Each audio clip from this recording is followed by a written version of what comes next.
Let's talk about fearing men and why they should be scared of you instead. No, I'm being serious though. The idea of fearing men, I get it. I get the apprehension.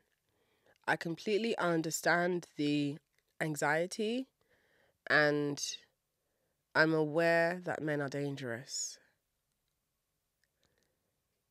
And off the back of that, I just want to make it clear that this episode is in no way intended to reduce the weight of your fears. Your fears are valid. Men are scary. This episode instead is intended to validate those fears and provide you with some actionable steps or some intellectual resources to maneuver those fears and still get the best you can get out of men if you're going to be laying with them, because it's not by force to date men. It's actually not mandatory to date men. You can, in fact, live a full experience that is complete and resolved on this earth without you having to date men. So dating men is optional. I want to make that clear, because when we discuss fearing men and all the things that come with it, it's important to also understand that you don't have to be there. So I'm going to read a message that I received from someone a while ago, because I think it neatly ties into what we're going to be discussing today. So this lovely person said to me, "I hope you see this, but I just wanted to say that I have been loving your podcast episodes and unapologetic takes since I discovered you on my For You page. I had a question though. How can someone who is femme and has a traumatic history with men to the point of pretty largely fearing interacting with them move past it? Thank you for all the amazing work you do and uplifting women and femmes everywhere." That's a really sweet message. Thank you to that person.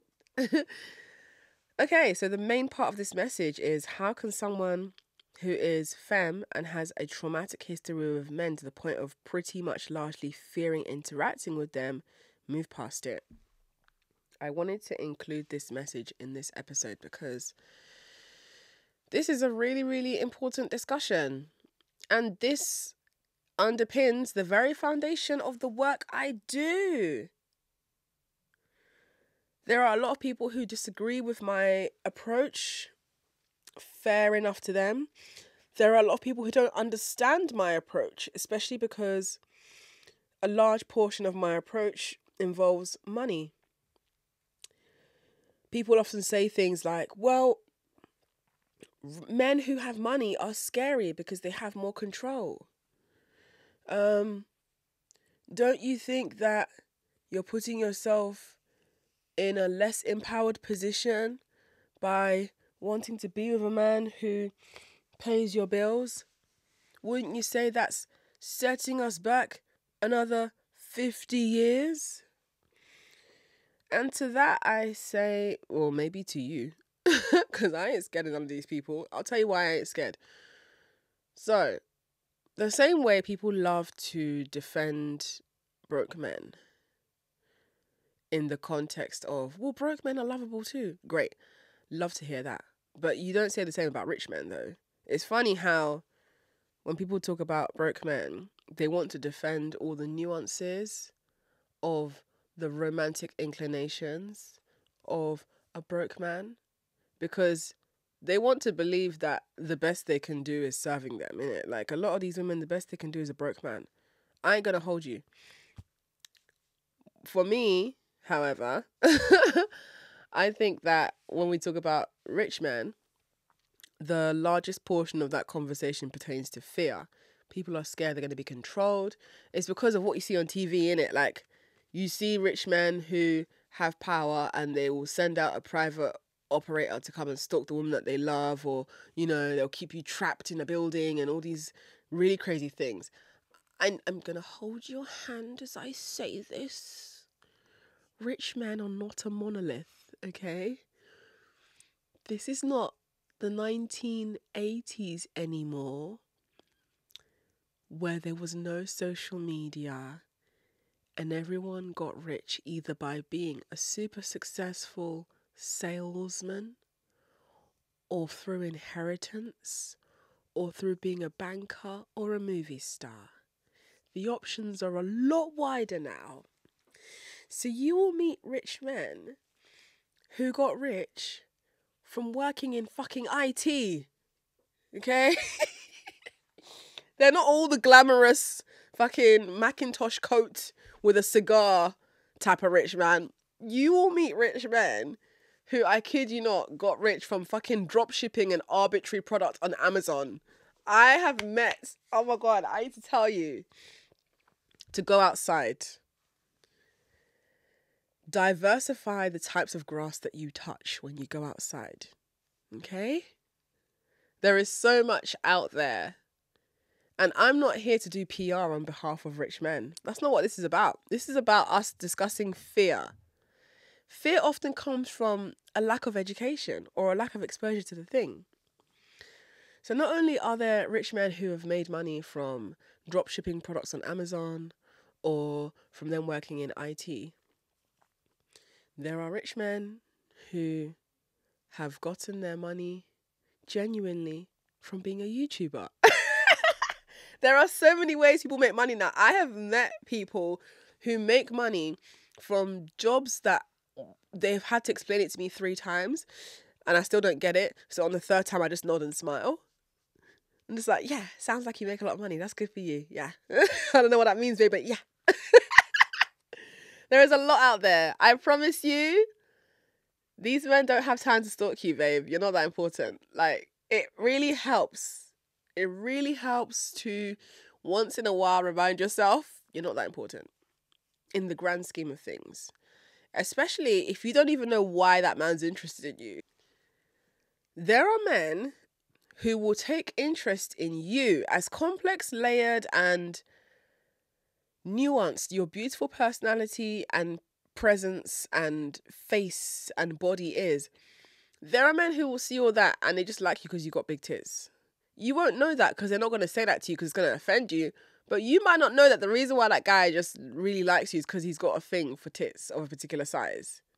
And all the other girls that he's secretly talking to that you don't know about, they've got similar sized tits to you because he likes you for your tits. He might have told you otherwise. He might have told you he likes your personality. But if that guy just likes you because of your tits, you have got nothing to worry about, okay? If you think he's going to come stalk you because you decided you don't want to do nothing with him anymore, he will replace you if he hasn't already, okay? So it helps to just remember you're not that important. And that is very empowering for me. When I recognize that I'm not that important, I feel less embarrassment. I feel less of a reason to hyperfixate on the outcome of a situation because I can recognize in the grand scheme of things, I am a mere speck of sand on a beach. In the grand scheme of universal existence, I am merely a fleeting flying star amongst many stars in the big night sky. So, similarly speaking, when it comes to dating men who have money, I'm not scared. Guys. The reason why I'm not scared is because I don't reveal personal information. It's because you lot talk too much. That's why you're scared. Because you can't control your mouth. Whether you're dating broke men, rich men, whatever in between, learn to shut the fuck up and stop oversharing shit. Stop oversharing shit. This also applies to what you post online. If we can all agree that men are weirdos, if we can all agree that men make the world a scary place for women to live in, regardless of whether they're broke or rich, then we can all also agree that we need to take better safety measurement steps before you even encounter any man. So what does that look like? I'll tell you, as someone as a dominatrix, let me tell you how I keep myself safe. Because for me, right, where I'm at in my journey as a dominatrix, I'm not as active as I know I'm going to be in years to come. I'm giving myself the rest of my life to enjoy this shit, right? Because dominatrixing is the one thing you don't age out of. You actually age into it, so you get better as you get older. So the 40 plus and 50-year-old dominatrixes who I'm lucky enough to just observe their journeys and to learn nuggets of information from them, I'm not in a hurry. I'm not in a hurry to get to what they're doing. And they're doing incredible things, yeah? We'll talk about that another time. But why I brought up the dominatrix thing is because when it comes to safety, number one, when you are posting on the internet, dominatrix or not, please do not post pictures on the street that you live on. Please do not post pictures of the inside of your house, especially near windows. Please be careful when posting pictures to make sure that there isn't a letter lying in the shot that might show personal information like where you live or your full name or anything that can just give more information on how to find you. Even if you're wearing sunglasses in a picture, just make the extra effort to zoom in on those sunglasses and see what might be in the reflection of those sunglasses. You'll be very surprised to know that whether a man is a sub or not, he can find you if he wants to. Just don't give him enough information to be able to find you.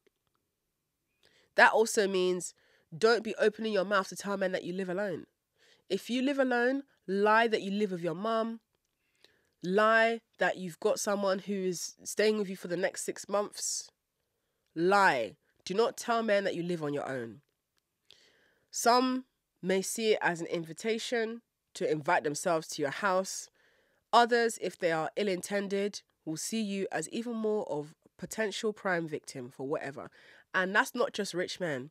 In fact, you may be surprised to know that it's broke men you should be more worried about because they've got little to nothing to lose. What do they have to lose?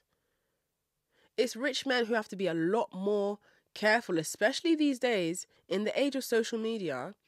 A lot of people have seen things happen to their peers where they've been exposed for abusing people, and they've seen how those men's careers have been somewhat affected. It might not mean that they lose their careers because they're still men, but they have seen enough to be like, you know what, I need to be careful as a man in the age of hashtag me too. You know, I hear a lot of men say that, oh, me too, I don't want to do anything now, I don't want to get in trouble. Fine.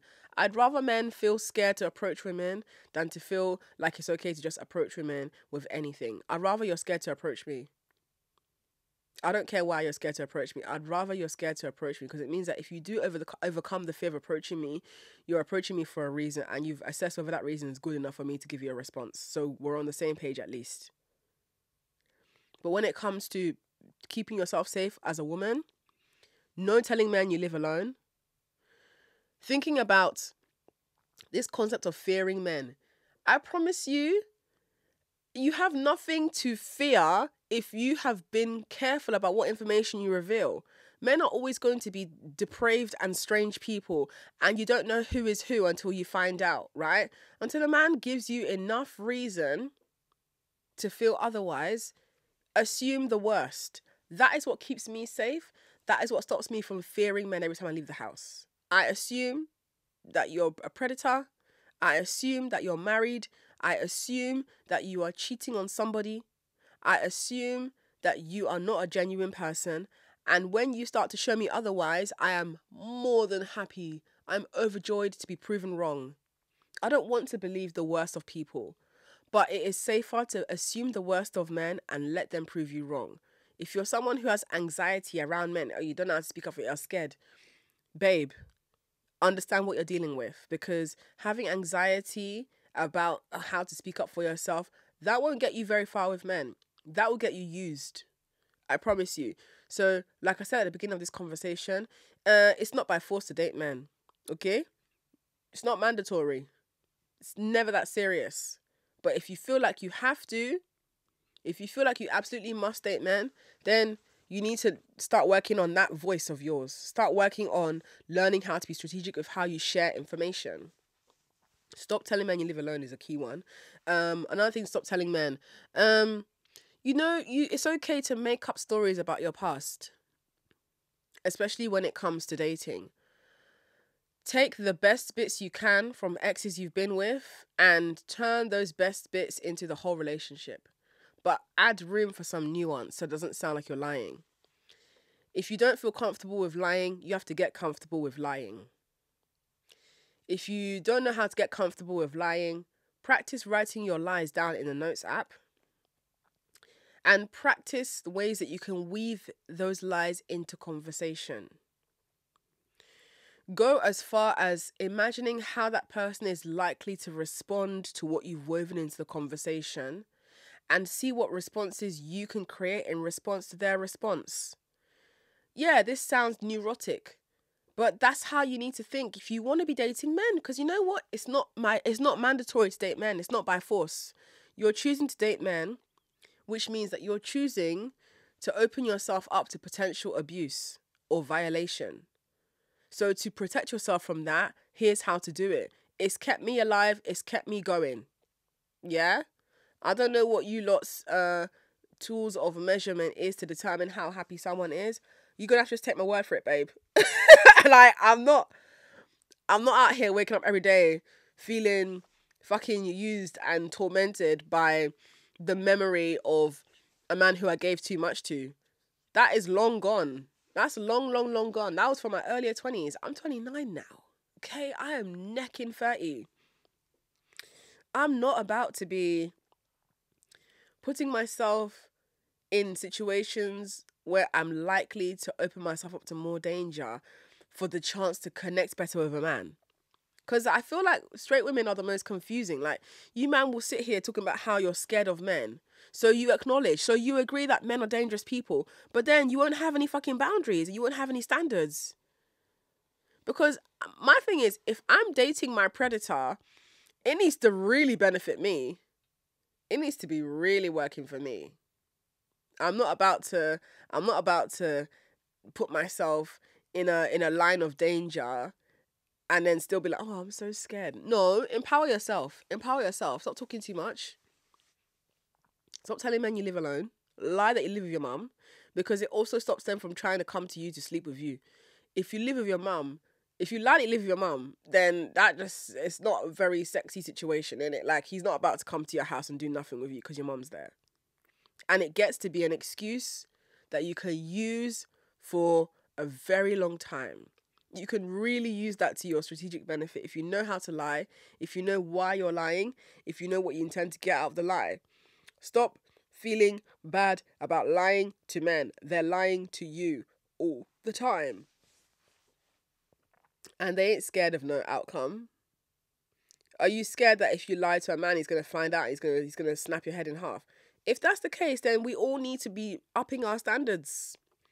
Because if you're scared that men are capable of harming you for you protecting yourself, then surely that means that you agree then that it has to be worth it for you to date a man. So we're all still saying the same thing. It's just that you lot that don't agree with the whole money thing, I don't know how to help you, innit? I don't know how to help you. Because there ain't no way I'm going to have a man in my life and still be struggling with the same problem that I had before I met him. That's not an effective use of the pussy. No. Make it work for you, babe. I think as well, right, when it comes to fearing men,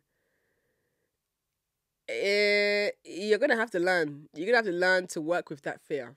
Because men benefit from you being scared of speaking up for yourself. For me, the more I find a man powerful, especially if it's like financially powerful, the more I create distance between myself and him. So what does that mean? Well, what that means is the richer a guy is, the less of my time I give him. I know that probably sounds oh so counterintuitive, especially if you want to have abundance in your life. You want to have rich men around you. You want to do X, Y, Z. Yeah, but my thing is, don't be scared of giving a guy distance just because he might have what you want. The distance will make his heart grow fonder for you, okay? Men are not women. So don't be scared to make them work for you. A man who has money is always going to be looking for something to work for. Like, he's always going to want something to test his ego out and to feel a sense of achievement. Once he hits a ceiling in his career, the next thing is women. That's why a lot of men who have money are drawn to dominant women. And when I was speaking earlier about protecting myself as a dominatrix, yeah, that's one of the things. Like, you don't get too excited too soon, because for a lot of men, especially the ones who have money, their method is almost always going to be love bombing. It's almost always going to be love bombing. But you have to outsmart them by just like play into it. Be in on their little joke. Man talking about, listen, I had a man the other day. Some rich man. Funny enough, yeah, this is so jokes, right? I was on Madam Joyce's podcast called Cocktails and Takeaways, which you should go stream. She's a funny Nigerian babe. UK born like me, so go support Madam Joyce. Madam Joyce had me on her podcast, and there was a part of the episode where I was discussing dating older men, and you lot was cooking me in the comments for it. You guys, ew. I was getting a lot of judgment, because this is another thing, right? Like, a lot of you lot are judgmental. You lot hate sex workers and you hide behind feminism. But the reality is, you're not truly a feminist if you don't know how to conceptualize sex work, if you don't know how to conceptualize women dating for their own selfish futures, if you don't know how to conceptualize using men for money, you're not like us. So why I think it's important to say that is because I get a lot of judgment and shame attempted to be projected onto me by women who could never do what I do. They're the ones who are too scared to speak up for what they want.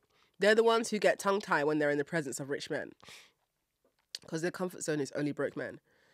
But where I'm going with this is, the reason why I don't feel like overcome by the fear of rich men is because I know how to ignore them. You got to play to win from the beginning. When interacting with a man, you need to non-verbally establish that you are the captain. If a man perceives from very early on that you can live without him, you're harder to control. So now he puts more of his energy into thinking, how can I impress this woman? Like, how can I get her to see that I'm actually a champ here? Like, how can I win her attention a little? Because you're so hard to reach. And then when you are eventually reachable, your energy is light and bubbly. So he's like, oh, she's so fun to talk to. And then she just disappears. That's the energy that I'm on. So there's this guy. He discovered me because you lot was cooking me in the comments. You guys were cussing my wig. Listen, that particular wig, yeah. So what happened with that wig was, I curled it. It was perfect. But then that day it kind of rained. So the curls sort of like released. And the front was half curled and half sort of damp by the rain. But that wig landed me, a couple potential sponsors, shall I say.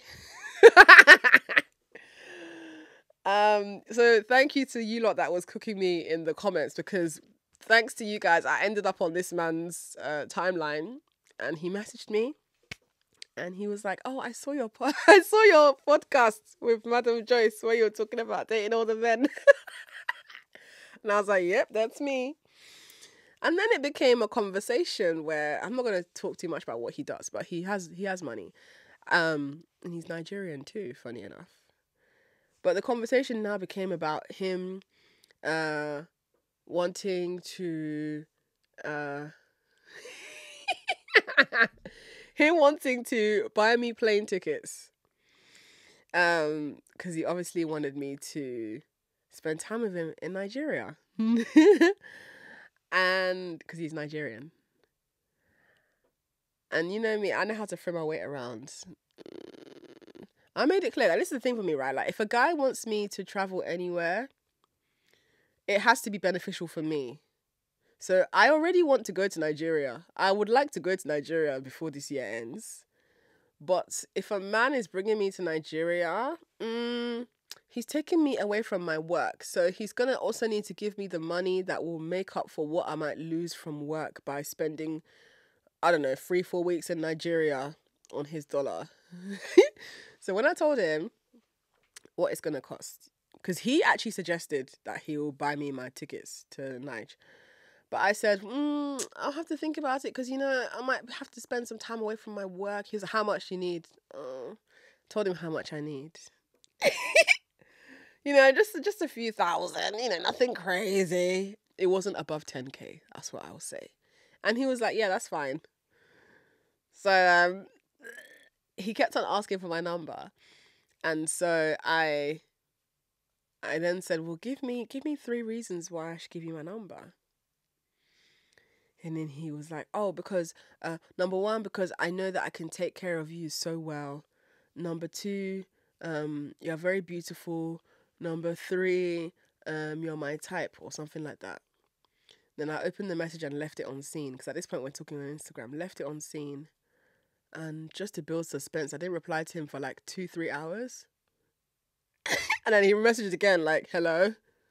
So then after like 2-3 hours of not saying anything to him, I said, well, you know what? I don't usually give my number out to people I haven't met, but you seem like somebody who is serious and a gentleman, so I'll be willing to make an exception this time. But that's all reverse psychology that I was using there. Saying to a man, well, you know what? You seem like a gentleman. He's going to want to be more of a gentleman. He's going to want to show you that your observations are correct. Yeah. So I gave him my number, but it's not my main phone number. I gave him the phone number of my second phone that I don't care if that phone lives or dies, babe. Like, if the battery is alive, good. Lucky for that phone that day. If the battery is dead, I don't care. The phone be at home most of the time. So when he messages me, it's not till I get home after like 6-7 hours that I might see the phone. If at all I remember to check the phone. That was important for me to do because it creates physical distance between myself and him. It also creates psychological distance between myself and him. So I don't fear him. I'm not scared of him. I don't feel this sense of like, oh my God, he's going to totally kidnap me. It's not in his interest, babe. I'm a public figure. And also, he is somebody that's very connected in the industry that I'm in to a certain degree over there in Nigeria. So we could probably collaborate on something, Another reason why I'm not scared of rich men is because I call the shots. Most of the rich men who are attracted to me, they like dominant women.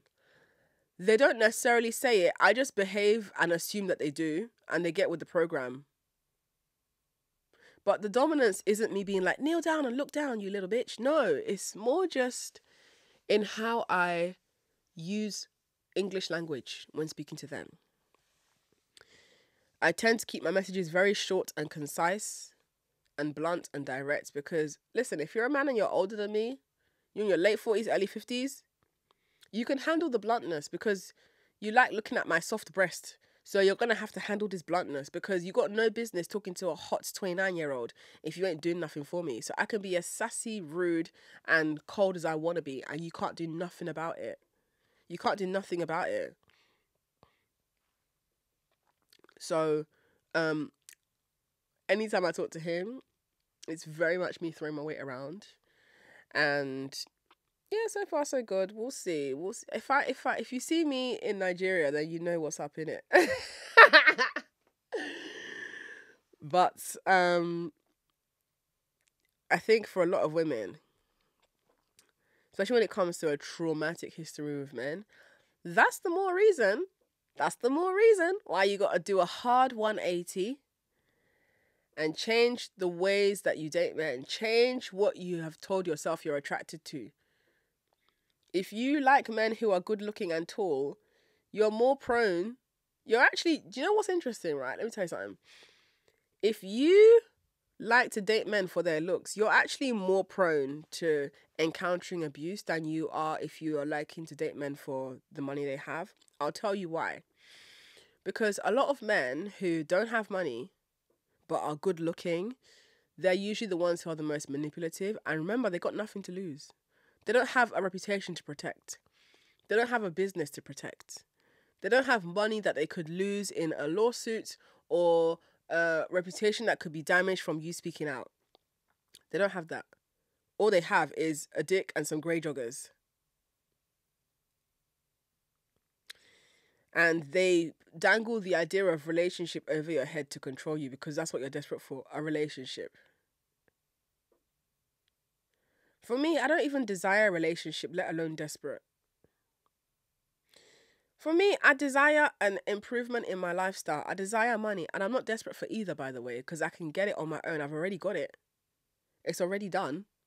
But it's more just for me to maintain moving and living in that direction. If you have a history of being with abusive men, you have even more of a reason to stop dating broke men because they're the ones who, oh my God. Guys, the stats are out there. The stats are out there, okay? When we look at poorer communities and we look at the domestic abuse statistics, it's not rich men coming into poorer communities to abuse women. It is the broke men that the women are in community with. And this isn't to absolve rich men of any kind of capacity to be harmful. I'm just saying.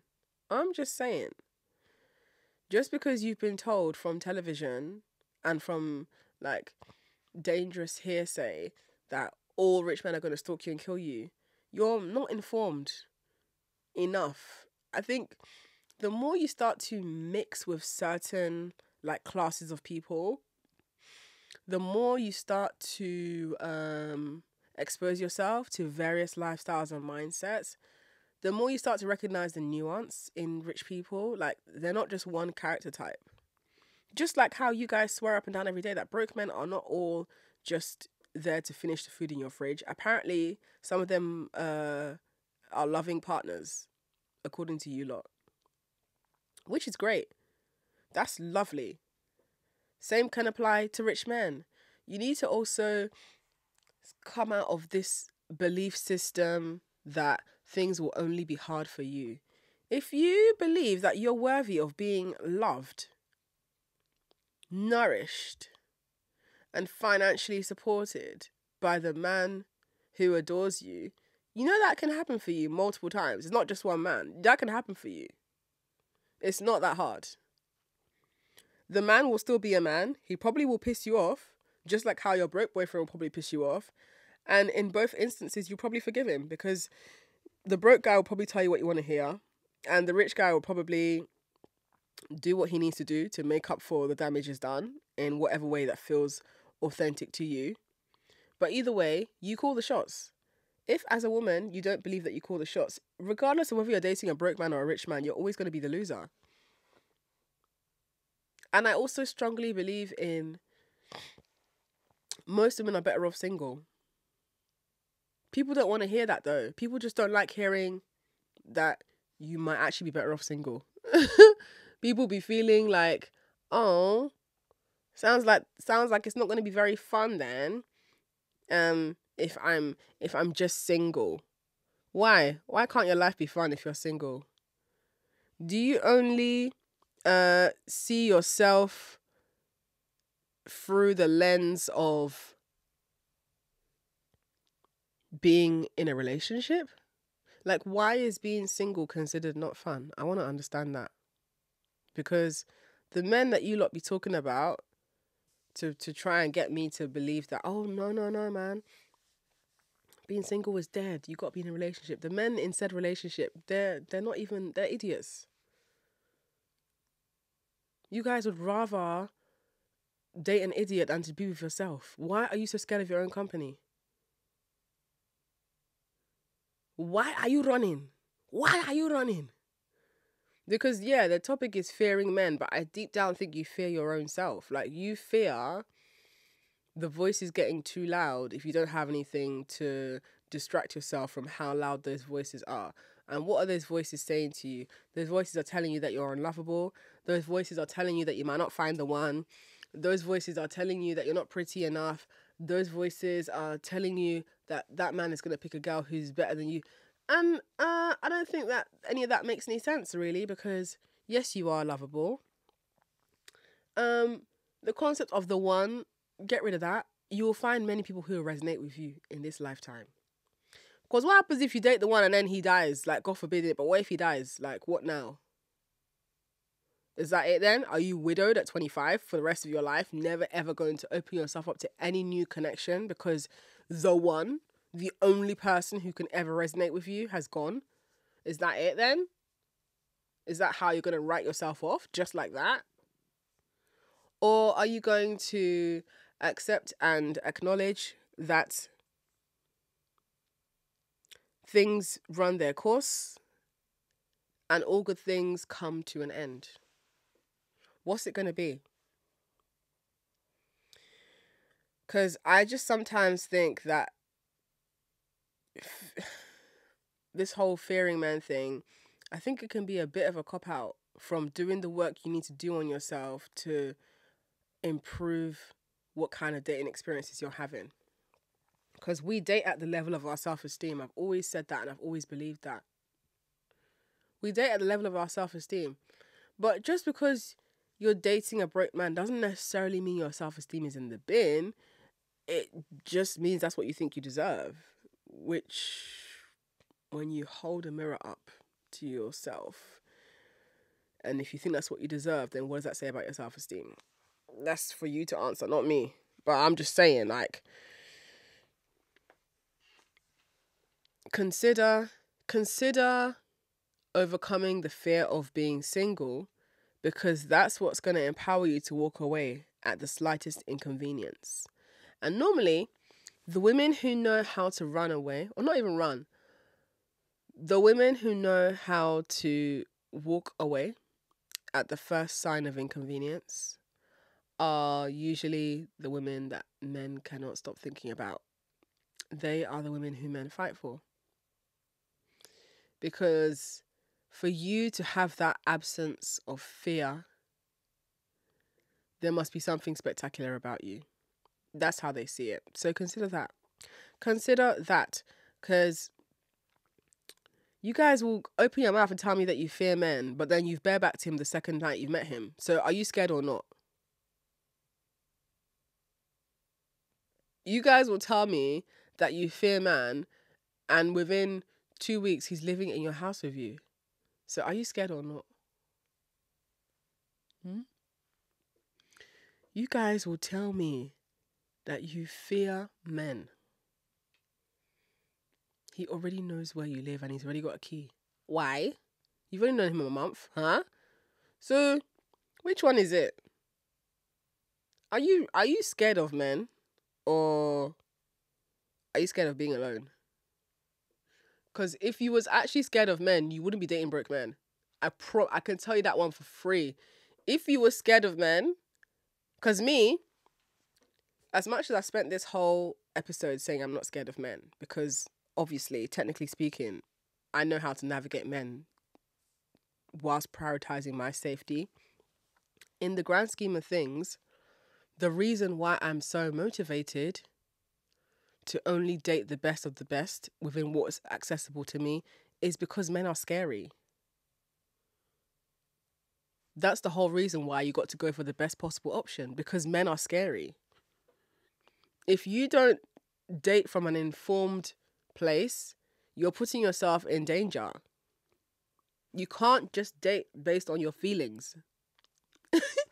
It's got to be more than just feelings. You need to consider how this person enhances your lifestyle. You need to consider whether this person is comfortable with seeing you win and progress.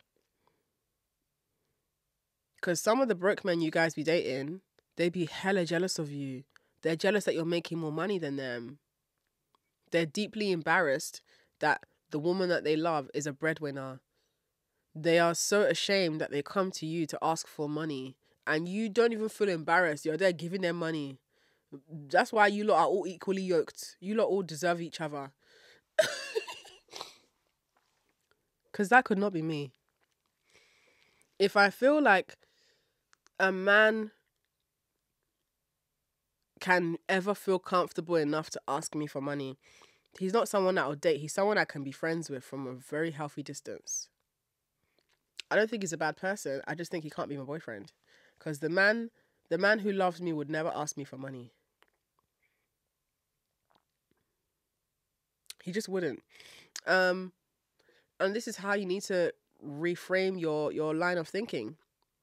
Because we are all scared of men. Because we all know what they're capable of. And so if you know what man is capable of, you need to create more boundaries. And you need to raise your standards so that it is harder for men to have access to you. And those who are able to respect your boundaries and meet your standards, to me, you are safer through that process than you are just by going off of vibes and energy. Are you 21 years old? Are you 21 years old? You're not. And I'm sorry to 21-year-olds whose intelligence has just been insulted by that, because there are some 21-year-olds who get it and are not looking back. But why I say 21 is because, again, if you're under 25, this is your time to try all the things that don't work so that you can see for yourself why it doesn't work. Because I think with women, yeah, it's almost like the thing needs to knock them in the head, trip them over, and knock them over one more time for them to be like, oh, okay, that's why I shouldn't do that. That's what being under 25 is for, in my opinion. I've done it. I've done the dating a broke man, and I've seen where that's gotten me. I've done the whole dating a man who I'm longing for him more than he's longing for me, and I've seen where that's gotten me. I've done the one night stand turned into dating for a while, and I've seen where that's gotten me. I've done the situationship thing, and I've seen where that's gotten me. So now that I am on the other side of 25, well into my last quarter of being 29, I've seen what I need to see enough for me to know that the path that I'm moving on is the path that is authentically in alignment with where I know that I am and where I'm going to be for the next 10 to 20 years of my life. That doesn't mean that I have my life planned out to a T. It just means that for the next 10 to 20 years of my life, I know that I will be living a life where I am so abundantly financially sponsored. I am so abundantly loved by multiple men. I am so abundantly overwhelmed by opportunities that have come not just from the men in my life, but from the peace that their support has brought me, so much so that I can use my own time to pursue the things that really mean something to me. I do not want to be living my life in fear, and I don't live my life in fear, because if you have taken measures to protect yourself, you've done your bit. If a fucking helicopter's going to come and fall on your head, it's going to fall on your head, innit? Regardless of what safety measures you've taken.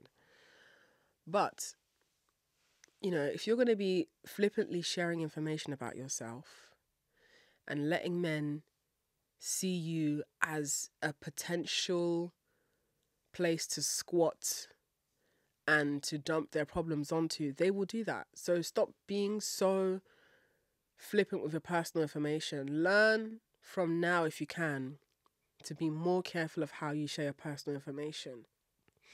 Especially if you're considering becoming a dominatrix. Again, I don't I don't talk about dominatrixing to like entice people into it or to be like, oh, this is the cool thing to do. I'm just saying, if you want to do things of any nature that involve you interacting with men, please, please, please be careful what you share online about your personal life. You never know who is watching. There are people who know how to find you just from you posting a picture of you in a restaurant, even if no windows are present, just from the plate being used. Please be careful. No posting in real time. If you're going to be sending men selfies of you at home, but you don't want him to know that it's where you live, take a screenshot of the selfie that you took in your house when you are not at home, so that the metadata of the image will bring up a different location to where you actually took it, because a screenshot technically counts as a photograph. So if you took a screenshot of a picture while you're out in Lewisham, but the picture was originally taken in Hackney, the picture will not show up as, oh, this photo was taken in Hackney at 12 p.m. The picture will have the metadata of, this photo was taken in Lewisham at 4 p.m. on a Thursday, even though the picture itself was not. So consider that. Consider being one step ahead. If you're one step ahead, you can eventually become 3 steps ahead. Before you know it, you're 5 steps ahead. So you do not have to live your life in fear. I promise you. It's okay. Like, you can unclench your jaw, you can relax your shoulders. It's not every man that's out there to get you. It's not every man that's out there to try and pull a fast one on you. But you don't know who's who until those people reveal themselves in the most authentic and loving manner. All you can do is maintain your own safety by learning to stop talking too much, stop oversharing with men. You think you're bonding, they just see you as stupid and oversharing. Stop doing that, because you just don't know. You just don't know until you know. When you know, you know. When you know, you know. You just don't know, okay? So assume the worst until proven otherwise. I love it when a man proves me wrong. Prove me wrong in thinking that you are a predator who just wants to use me, who is only loitering because there's something you want from me. Prove me wrong. I love it when a man proves me wrong. And I don't say these things out loud to him. I don't say to him, I think you're a user. I think you're insincere. Prove me wrong. No, it's in me arriving with that preconception. I don't treat him in an antagonistic manner, but I do wait to see if my observations line up with what I think he might be. And if my observations happen to be wrong in reference to me thinking that he's going to be a scary, abusive guy, then that's pleasant. I'm pleasantly wrong. I love it when a man surprises me with him being a gentleman who just wants to give me money and leave me alone. I promise you it's out there. But you won't find it if you don't know how to find the self-control to protect your personal information, protect your pussy, protect your body, protect your energy. Thank you for listening. I hope you enjoyed this episode. And as always, I'll catch you in the next one.